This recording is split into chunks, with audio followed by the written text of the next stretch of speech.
講到補鈣，好多時都會聯想到飲奶、鮮奶、豆奶、燕麥奶，同樣都係奶，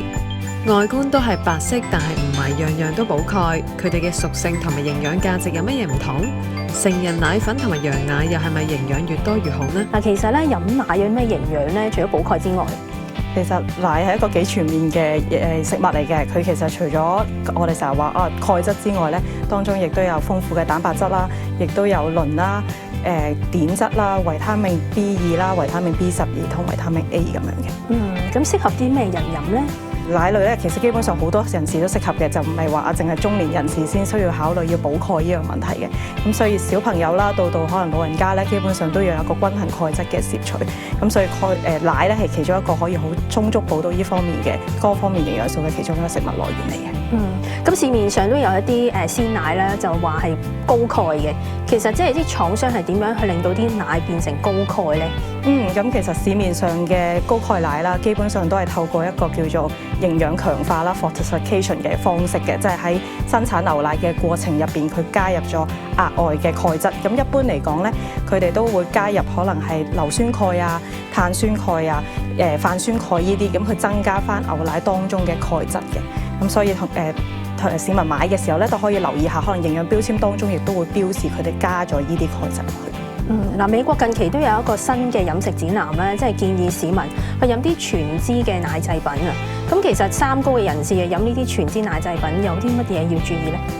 咁三高就主要分3個唔同組別嘅人士啦。咁如果特別可能係高血脂或者我哋講高膽固醇嘅人士咧，可能特別要留意飽和脂肪嘅攝取。咁因為始終長期高飽和脂肪嘅攝取咧，其實都會增加心血管疾病嘅風險。咁所以我哋特別全脂奶當中嘅飽和脂肪含量都比較高嘅。咁所以可能會建議翻呢批人士就盡量係考慮翻低脂奶或者脫脂奶會比較好啲。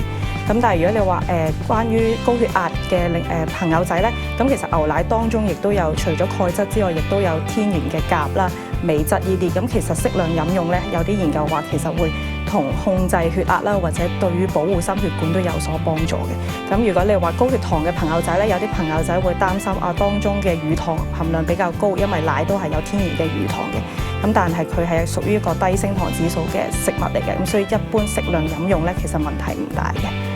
點樣為之適量飲用啊？如果你話香港衛生署嘅建議咁樣啦，成年人或者長者咧，一般係建議緊1至2杯嘅奶製品。咁如果你話青少年或者兒童嘅話咧，一般建議每日2份嘅。咁乳糖不耐嘅人啊，可能飲奶嘅時候好容易肚屙啦。佢哋可能或者會選擇飲用其他白色嘅飲品去代替。講下豆奶先啊，佢係咪同鮮奶一樣都係一啲乳製品咧？豆奶咧就係屬於大豆整出嚟嘅植物性飲品，咁所以佢當中就不含任何乳糖或者牛奶成分嘅，咁所以我哋就唔會歸類佢為奶製品或者係奶類啦。咁佢當中亦都係有大豆嘅蛋白啦，咁所以係一個好少見喺植物嘢食當中有一個我哋話人體所有必需氨基酸嘅一種蛋白質嚟嘅。咁所以豆奶可以留意下有冇加鈣呢樣嘢啦。咁因為如果冇額外營養強化添加鈣質嘅話咧，其實當中嗰個鈣嘅含量並唔係好高嘅啫。好多時喺製作豆漿嘅過程入邊，嗰啲鈣質會同啲豆渣同時間被隔走咗，咁所以令到當中嘅鈣質含量其實係比較低嘅。咁但係市面上而家都有好多牌子嘅豆漿，其實都有經過營養強化加翻啲鈣質落去嘅。咁所以如果以補鈣嘅角度特別挑選豆奶嘅話咧，就記得留意翻個標籤當中，亦都會唔會有添加咗額外嘅鈣質啦。同樣都係有個奶字啦，就係燕麥奶，佢可唔可以代替鮮奶咧？如果以補鈣嘅角度或者用蛋白質嘅角度咧，其實就未必可以完全代替鮮奶嘅。咁因為燕麥奶佢最主要嗰個來源咧，其實係燕麥啦。咁所以佢當中佢嘅鈣質其實就唔係咁高嘅，比起牛奶嚟講。咁而且咧，其實佢有個比較特別嘅地方咧，燕麥奶佢就係有水溶性纖維，一個叫 beta-glucan 嘅呢個營養素。咁基本上咧，佢係一個水溶性纖維，可以喺腸胃度就形成一啲膠質嘅物質，係可以幫手令到啲膽酸去排走，去有助降低血液入邊嘅壞膽固醇嘅。咁不過呢度都要少提醒一下，咁就係因為當中係燕麥嘅來源啦，咁所以佢嘅碳水化合物個量會比較多，咁所以關注血糖嘅朋友仔或者可能有糖尿病嘅人士就更加要留意嗰個攝取量咁樣。咁乜嘢人適合飲燕麥奶呢？燕麥奶可能係適合一啲對大豆啦、牛奶啦、堅果過敏嘅人士去飲用啦，或者啱啱提到可能關注一啲心血管健康嘅朋友咧，其實都可以考慮飲用燕麥奶嘅。咁但係燕麥奶咧有個提醒就係佢雖然佢當中唔含麩質嘅，咁但係因為喺種植啦或者製作過程入邊，可能都會同其他一啲全穀物有麩質嘅一齊交叉感染咗。咁所以如果有啲麩質過敏或者有一啲乳糜痔嘅朋友仔咧，就要特別留意去揾翻一啲有認證係冇麩質嘅一啲燕麥奶。咁乳糖不耐嘅人可能會選擇飲豆漿啦。豆漿係咪一個另類補鈣嘅好方法呢？豆漿就有啲似我啱啱講嘅豆奶啦，咁其實豆奶同豆漿一樣嘅，咁所以如果佢係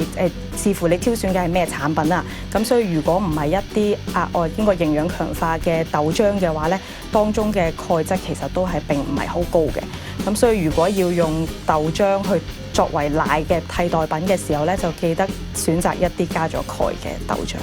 好多長者都會飲成人奶粉啦，或者一啲營養嘅補充劑啦，就聲稱可以護心啦，有啲聲稱就話添加咗益生菌就對腸道好，有啲就話可以補關節嘅。其實係咪即係樣樣營養素都可以補充嘅咧？咁的而且確有啲就可能打正旗號係高鈣嘅，可能對關節啊骨頭嘅健康比較好，有啲可能係特別關注血糖嘅配方咁樣，咁所以真係要睇翻自己嘅狀況去揀翻合適嘅產品會比較好一啲。咁亦都要留意一下咧，因為我哋話高鈣奶粉同埋一啲全營養配方咧，其實都有分別嘅。咁我哋話高鈣奶粉佢最主要係補充可能係鈣質啦、鎂質啦、維他命 D 呢啲微量營養素。咁一般會適合一啲飲食均衡啦，可能係特別想補充乳製品或者針對骨骼健康嘅人士。但係如果佢係一啲全營養配方嘅話咧，咁其實當中亦都有碳水化合物啦、蛋白質、脂肪同各種嘅維他命礦物質。咁嗰啲一般嚟講個卡路里熱量會比較高嘅，咁所以比較適合一啲可能係手術過後啊，食慾不良啊，即係飲食可能個頻率未咁好啊，或者一啲胃口冇咁好嘅朋友仔飲用。咁所以如果係一啲已經飲食均衡嘅朋友仔，一日照常食3餐，但係又同時補2杯一啲高營養配方咧，其實反而容易會導致嗰個體重超重嘅問題啦，或者三高嘅預防同控制可能相對冇咁理想咁樣。咁羊奶係咪即係高鈣啲咧，有營養啲咧，定係佢高脂啲咧？羊奶如果講鈣質方面啦，其實就同牛奶係相若嘅。咁如果你話100毫升左右嘅羊奶咧，就大約130毫克嘅鈣質。咁如果硬係同牛奶比較咧，佢稍稍略高於牛奶嘅。咁但係以我哋每一日個攝取量嚟計咧，其實個相距就真係唔係咁明顯嘅。咁而脂肪方面啦，全脂嘅羊奶同全脂嘅牛奶咧，亦都係分別都唔大嘅，當中大約含有3.5至到4% 左右嘅脂肪。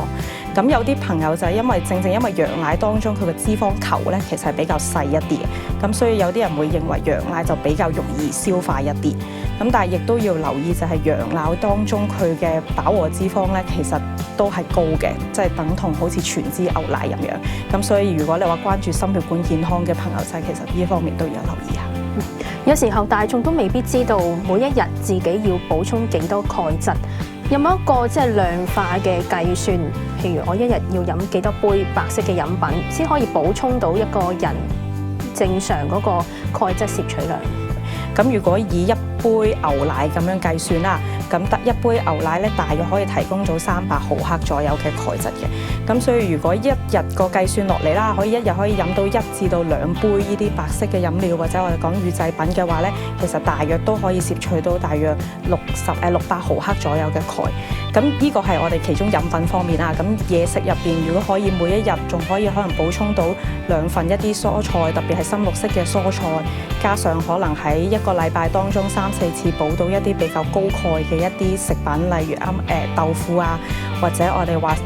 果仁啊、種子類啊，一啲連皮連殼食嘅魚類海鮮咁樣咧，基本上都足夠。